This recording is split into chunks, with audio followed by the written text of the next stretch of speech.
Radhe Radhe everyone. तो मैं आ गई हूँ आप सबकी favourite story advocate Anjali Awasthi का आज का एपिसोड लेके। आज का एपिसोड बहुत ही दिलचस्प और इंटरेस्टिंग होने वाला है, जहाँ एक नया ट्विस्ट आने वाला है स्टोरी में। तो प्लीज़ वीडियो को एंड तक ज़रूर देखें। आज की स्टोरी में हम देखने वाले हैं कि जो नंदिनी होती है वो रति से मिलने के लिए जाती है, जो काव्या की माँ होती है उनसे मिलने के लिए जाती है और उनसे वो प्रॉमिस करती है कि इस बार अमन के साथ सिर्फ काव्या की ही शादी होगी। और तो रति जो होती है वो बोलती है कि ये ऐसे कैसे आप बोल सकती हैं कि सिर्फ काव्या की शादी हो सकती है, वहाँ अंजलि की हल्दी हो रही है, मेहंदी होने वाली है, और यहाँ काव्या की शादी कैसे होगी। पर जो नंदिनी होती है वो उसे एश्योर करती है कि वहाँ पे हल्दी मेहंदी भले ही उसकी हो, पर मैं उसे कभी भी अपनी घर की बहू नहीं बना सकती हूँ। और ये बात अभय को भी पता है, क्योंकि अभय जो है उसे ये पता है कि अंजलि की शादी अमन के साथ नहीं हुई है, और उसे ये भी लगता है कि इन दोनों की झूठी शादी हुई है। और उसने जो अभय है वो आज भी अंजलि से प्यार करता है। तो ये सब सुन के जो नंदिनी होती है वो सब उसे बताती है रति को, और ये चीज़ काव्या को भी समझ में आती है कि काव्या जबकि फ़ोन पे बात कर रही होती है तभी वो अभय जो होता है वो अंजलि से ये सारी बातें बोलता है, तो कि तुम्हारी शादी नहीं हुई और ये तो सब झूठी शादी है। यहाँ पे नंदिनी जो होती है वो उसे बहुत ही तरीके से मतलब मनाने की कोशिश करती है कि इस बार अंजलि को तो हारना ही पड़ेगा। फिर वो उसके गले लगती है जो काव्या होती है, और उसे अपनी बेटी के रूप में उसे बहू मतलब बनाना चाहती है। और वो बोलती है कि इस बार काव्या ही हमारे घर की बहू बनेगी, क्योंकि जब मंडप और दिल कभी भी ज़्यादा समय तक खाली नहीं रह सकता है। तो जब अंजलि वहाँ से हटेगी तब उसमें काव्या आएगी। और यहाँ पे देखते हैं हम कि पद्मा जो होती है घर पे वो कुछ काम करती रहती है, तभी दो लड़कियां आती है जो कि मेहंदी लगाने के लिए आती है। और वो बोलती है कि पद्मा को मेहंदी लगाने के लिए बोलती है, तो वो बोलती है कि लेकिन मैं क्यों मेहंदी लगाऊं। तो वो बोलती है हमें गिन्नी मैडम ने भेजा है आपको मेहंदी लगाने के लिए। तो फिर वो ज़्यादा पूछताछ नहीं करती है, और फिर उनसे फिर भी पूछती है कि लेकिन क्यों। तो वो बोलती है कि आपके घर में शादी है ना अंजलि की। तो ऐसे ऐसे बोल के वो उसे अपने काम मतलब अपनी बातों में बहका लेती है, और वो पद्मा जो होती है वो उसकी बात मान जाती है, और फिर वो मेहंदी लगाने के लिए हाँ कर देती है। दूसरी तरफ हम देखते हैं कि जो अंजलि होती है उसकी मेहंदी चलती रहती है, और गिन्नी और बाकी के घर वाले जो होते हैं वो उसको मेहंदी लगाते हुए उसके साथ एंजॉय करते रहते हैं मेहंदी की रस्म पर। जो अंजलि होती है वो बहुत ही अपसेट होती है, क्योंकि उसे ये चीज़ें अच्छी नहीं लग रही है। और दूसरी तरफ हम देखते हैं कि जो पद्मा होती है वो भी मेहंदी लगाने के लिए यहाँ पे जब रस्म चलती रहती है तो भजन भी इस चीज़ को देखता रहता है कि अंजलि किस तरीके से रिएक्ट कर रही है। पर सब अंजलि जो होती है वो बहुत ही अपसेट होती है, उसको बिल्कुल भी पसंद नहीं आता है। पर नंदिनी भी इस तरीके से उसे प्रिटेंड करती है कि वो भी बहुत खुश है। और अमन जो होता है वो अंजलि को देखता है तो उसे ऐसा लगता है कि ये खुश नहीं है। और दूसरी तरफ देखते हैं हम कि पद्मा की भी मेहंदी चलती रहती है, और अमन जो होता है यहाँ पे वो भी बहुत अच्छे से एंजॉय करता रहता है मेहंदी के फंक्शंस को। और अंजलि के लिए वो बहुत ही कंसर्न भी रहता है। यहाँ पे हम देखते हैं कि पद्मा की हल्दी पद्मा की मेहंदी लगती रहती है। और ये सब देख के हमें मतलब अंजलि जो होती है वो कुछ भी बोल नहीं पाती, बस उसे एक है कि ये राघव सिंह के कहने पे और यहाँ हम देखते हैं कि राघव काव्या की मेहंदी चलती रहती है, और काव्या जो होती है वो बहुत खुश होती है, क्योंकि उसे अमन की शादी करनी होती है, जिसकी वजह से वो बहुत एक्साइटेड रहती है सारे रिचुअल्स के लिए। और यहाँ पे अंजलि बहुत परेशान रहती है, उसे ऐसा आभास होता है कि कुछ ना कुछ तो गलत होने वाला है, क्योंकि उसके लाइफ में कभी भी कोई चीज़ें अच्छे से ईजिली उसे चीज़ नहीं मिलती है। और यहाँ काव्या की मेहंदी के लिए तैयारियां करते रहते हैं, जिसको देख के चंद्रभान ठाकुर सब बहुत खुश रहते हैं। और यहाँ पे पद्मा जो होता है वो भी बहुत अपसेट सी लगती है। और यहाँ हम देखते हैं कि अंजलि जो होती है वो अमन के बारे में सोचती रहती है, किस तरीके से उसने उस करवा चौथ के दिन उसको चांद देखने के बाद उसे देखा था। तो वो सारी चीज़ें याद आती है, क्योंकि कहीं ना कहीं अंजलि के दिल में भी अमन के लिए प्यार रहता है। और यहाँ पे हम देखते हैं कि रति जो होती है वो काव्या को बहुत ही अच्छे से प्यार से मतलब उसके साथ रहती है, क्योंकि वो उसकी बेटी की शादी होने वाली रहती है। और यहाँ दूसरी तरफ हम देखते हैं कि जो युवराज ठाकुर होता है वो मेहंदी वाले को कॉल करता है और उन्हें बोलता है कि तुमने मेहंदी लगा तो दी। तो यहाँ पे वो कॉल जैसे ही रिसीव करती है तो वो बात करती है, और वो बोलती है कि हाँ सब कुछ ठीक हो गया है, अच्छे से हो गया है। और यहाँ पे हम देखते हैं कि अंजलि जो होती है वो बहुत परेशान होती है। दूसरी तरफ तभी वो बोलती है कि उसे शक तो नहीं हुआ ना। युवराज बोलता है उस मेहंदी आर्टिस्ट से, तो वो बोलती नहीं उसे कोई शक नहीं हुआ। तभी वहाँ पे काव्या आ जाती है। जो काव्या होती है वो पूछती है कि क्या हुआ भाई, क्या बात कर रहे हो। तो यहाँ पे हम देखते हैं कि युवराज जो होता है वो उस मेहंदी आर्टिस्ट को सारी चीज़ें बताने लगता है कि उसे ऐसा तो नहीं लगना चाहिए ना कि मतलब उसे कोई शक तो नहीं हुआ। तो बोलती है नहीं। तो वो उससे बोलती है कि मुझे एक्स्ट्रा पैसे चाहिए। तो वो बोलता है कि तुम्हारे पैसे मिल जाएंगे। और यहाँ दूसरी तरफ हम देखते हैं कि तभी वहाँ पे चंद्रभान आ जाता है। और चंद्रभान ठाकुर जो होता है वो उन लोग को बोलता रहता है सारी चीज़ें। और ये सब चीज़ें जो होता है युवराज जो है वो काव्या के कहने पे करता है। तो काव्या जो होती है उससे बोलती है कि तू टेंशन मत ले भाई, क्योंकि युवराज बहुत डरा हुआ होता है। और वो बोलता है कि मुझे मतलब जेल नहीं जाना है, मुझे बचा लेना बहन। तो वो बोलती है कि हाँ भाई तू टेंशन मत ले, तुझे कुछ नहीं होगा। और यहाँ पे चंद्रभान ठाकुर जो होता है वो बहुत ही गुस्से में रहता है। और वो बोलता है कि अब तो उस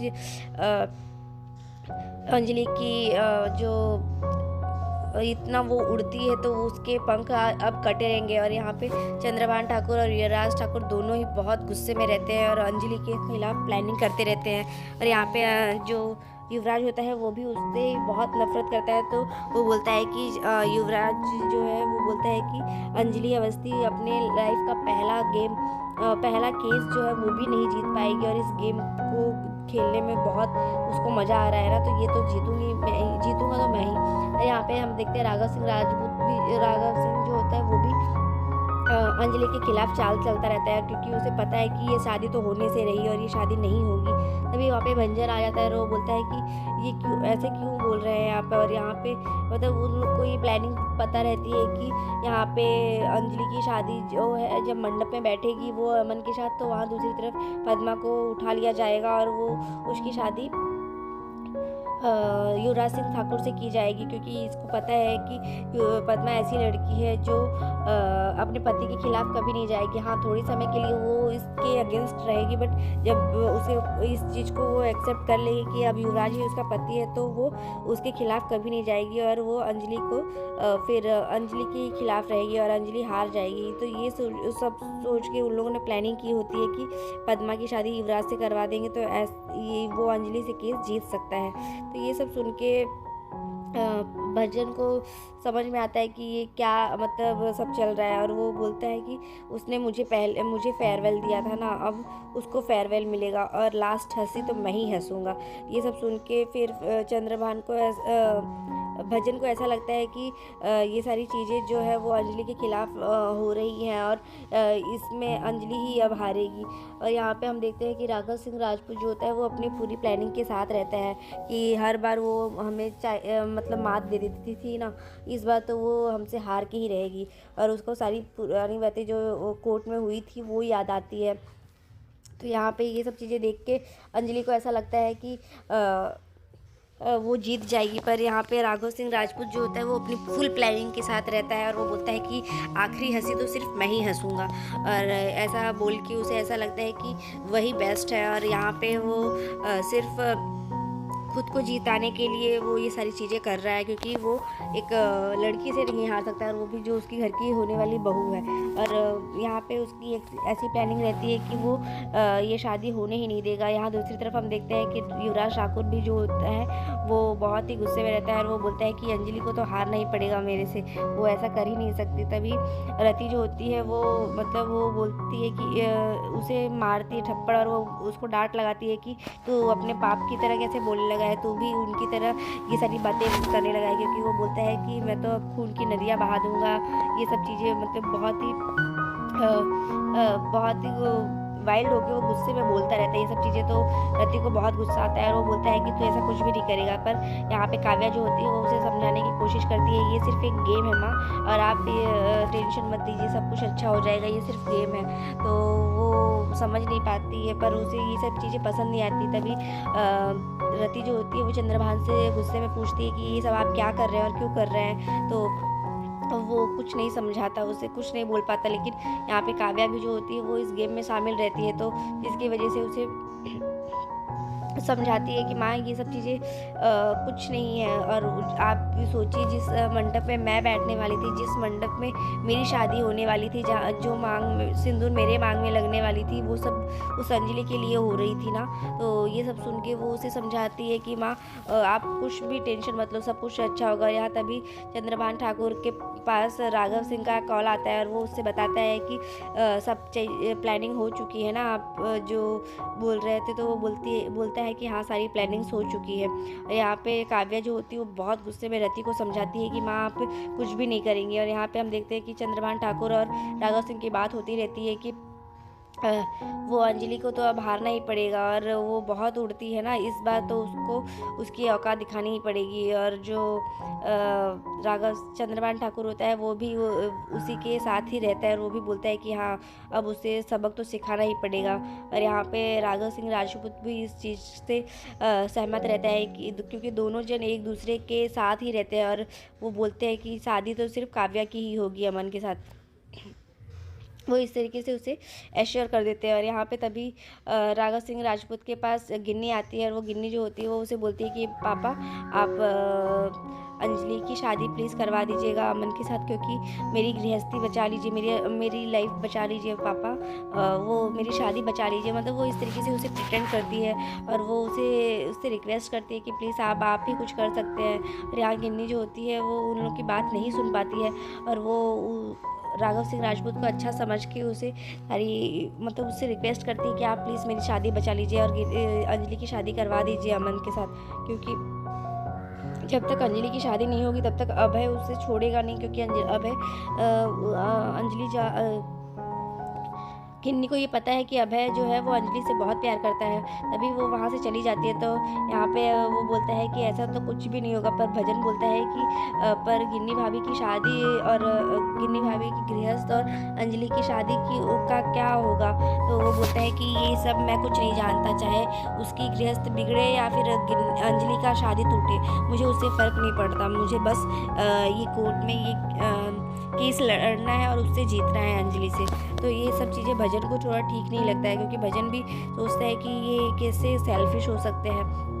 वो राघव सिंह राजपूत बोलती है वो मैं उसके ससुर होने के नाते ये केस नहीं लड़ूंगा, मैं राघव सिंह राजपूत होने के नाते ये केस लड़ूंगा। तभी दूसरी तरफ हम देखते हैं चंद्रभान ठाकुर के साथ सामने उनका आदमी आता है जो कि पद्मा के घर का सारा पता बताता है कि वो कहाँ रहती है और क्या करती है, कहाँ उसके कौन कौन उसकी फैमिली मेम्बर में है। तो वो सारी चीज़ें बताता है। तो वो बोलता है कि जो रति होती है वो पूछती है कि ये क्या बात हो रही है और कहाँ की बात हो रही है। तो वो बोलता है कि रति देखो, घर के मामलों में मैं तुम्हारे कभी दखल अंदाजी नहीं करता, तो बाहर के जो मैटर्स होते हैं तुम भी उसमें कोई दखल अंदाजी मत करो। तो ये सब सुन के युवराज भी समझ पाता है कि वो उसके साथ मतलब कैंपिंग करने के लिए बता रहे हैं। वहाँ पे वो एक नेता होने के नाते वो वहाँ पे एक सर्वे करेंगे जिससे हम वहाँ के पता लगाएंगे। तो वो उसके चाचा का नाम पूछते तो वो पवन जी का नाम बताता है। तभी वो गुस्से में बोलते हैं कि ये लड़का बहुत बदतमीजी किया है ना, बहुत सारी गलतियाँ किया है, तो उसकी सज़ा तो इसको भुगतनी ही पड़ेगी ना। तो युवराज जो होता है वो थोड़ा डर जाता है कि ये क्या बोल रहे हैं और काव्या भी थोड़ी डर जाती है कि क्यों भाई के लिए ऐसा बोल रहे हैं। और रति भी जो होती है वो बोलती है कि मतलब अचानक से इनका क्या हो गया, मूड प्लान हो गया, चेंज हो गया। तो वो बोलता है कि हाँ, गलती तो इसने की है तो उसकी सज़ा तो उसको मिलनी ही चाहिए। तो युवराज थोड़ा डरा सा रहता है, पर इसके पीछे भी कुछ ना कुछ उसकी चाल रहती है। जो चंद्रभान ठाकुर होता है उसकी कोई चाल रहती है कि वो किस तरीके से अपने बेटे को वहाँ से बचा पाए और वहाँ पे जाके वो सबके सामने उस तरीके से वो मतलब इस तरीके से बताता है। इसके पीछे भी एक चाल रहती है जो कि चंद्रभान ठाकुर जो होता है वो अपने बेटे को बचाने के लिए ये प्लानिंग करता रहता है। और युवराज जो होता है वो समझ नहीं पाता इस बात को। तो युवराज को वो समझाने की कोशिश करता है, तुम ये चीज़ें मत करो और अंजलि को इसकी सज़ा तो मिल के ही रहेगी। तो आज के एपिसोड में बस इतना ही है फ्रेंड्स, मिलते हैं फिर नेक्स्ट एपिसोड में। तो आज का एपिसोड कैसा लगा आप सभी को, और नेक्स्ट एपिसोड के लिए बने रहिए हमारे साथ। अगर चैनल पे नए हैं तो चैनल को सब्सक्राइब करना, बेल आइकन को प्रेस करना बिल्कुल ना भूलें। नेक्स्ट एपिसोड में हम देखने वाले हैं कि जो अंजलि और अमन की हल्दी होने वाली है, जिसकी वजह से वो दोनों बहुत खुश रहते हैं, पर अंजलि को क्या पता है कि उसके साथ आगे क्या होने वाला है। तो होप सो आपको एपिसोड बहुत ही अच्छा लगा होगा, आपने बहुत इंजॉय किया होगा। Till then bye bye, take care, Radhe Radhe. Shri Radhe everyone, मैं आ गई हूँ आप सबकी favourite story advocate Anjali Awasthi का आज का एपिसोड लेके। आज का एपिसोड बहुत ही इंटरेस्टिंग और दिलचस्प होने वाला है, तो प्लीज़ वीडियो को एंड तक ज़रूर देखें। चैनल पे नए हैं तो चैनल को सब्सक्राइब करना, बेल आइकन को प्रेस करना बिल्कुल भी ना भूलें। तो आज के एपिसोड की शुरुआत में हम देखते हैं कि जो गिन्नी की सास नंदिनी होती है वो रति से जाके बात करती है कि तुम काव्या को रेडी कर दो शादी के लिए, और मैं तुमसे प्रॉमिस करती हूँ कि काव्या की ही शादी होगी अमन के साथ, वो अंजलि की शादी नहीं होगी। तो इस बात के लिए रति जो होती है वो पहले तो वो इस चीज़ को एक्सेप्ट नहीं करती है कि तुम ऐसे कैसे बोल सकती हो। उस समय तो अंजलि की शादी हुई, उसकी हल्दी हो रही है, मेहंदी हो रही है, सब कुछ तो उसके ही लिए हो रहा है, तो मैं कैसे मान लूँ कि उसकी जगह पे मेरी बेटी काव्या की शादी होगी अमन के साथ।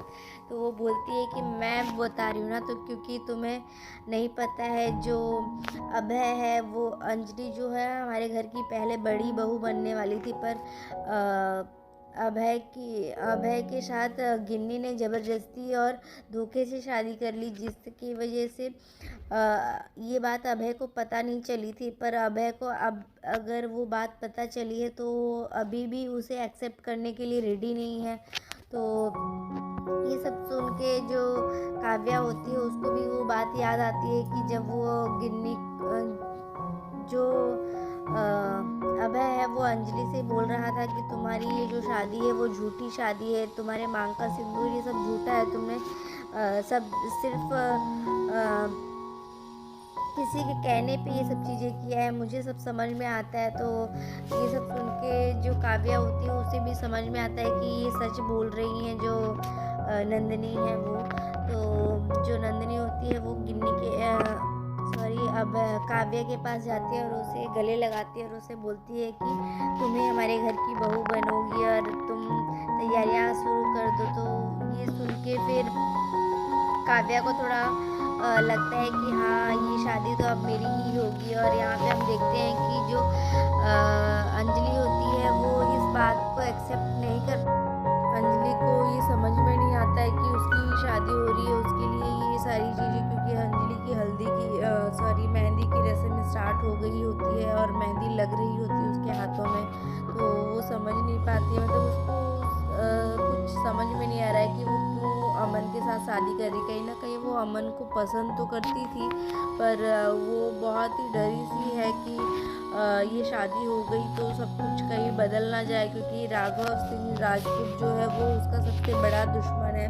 सबसे बड़ा केस वो उसके अगेंस्ट लड़ रही है कोर्ट में, तो उसकी वजह से वो डर रही होती कि अगर ये शादी हो गई तो कहीं उसके जो प्रोफेशन है उसके ऊपर उसका इफ़ेक्ट ना पड़े, कि कभी आगे जाके उसे ऐसा लगे कि ये शादी की वजह से वो अपने केस को लड़ने में मतलब चूक रही है। कहीं ना कहीं उसको ऐसा लगेगा कि वो अपनी पूरा 100% नहीं दे पा रही, जस्ट बिकॉज कि वो उसके इन लॉज की फैमिली हो जाएगी तो वो उसके अगेंस्ट कैसे लड़ेगी। पर अभी तक तो वो सबको ये पता था कि अंजलि की शादी हो चुकी है, उसके बावजूद भी वो अपनी केस को लड़ रही है कि जब तक वो पद्मा का केस नहीं जीत जाएगी और वो केस ख़त्म नहीं होगा तब तक वो अपने ससुराल में नहीं आएगी। तो ये सब सुन के सोचती रहती है अंजलि। और यहाँ पे हम देखते हैं कि अमन भी जो होता है वो उसको देखता है और उसे उसके लिए वो फिर मतलब उसको ऐसा लगता है कि अब तो उसकी शादी होने ही वाली है अंजलि के साथ, क्योंकि अंजलि ने शादी के लिए हाँ कर दी है। तो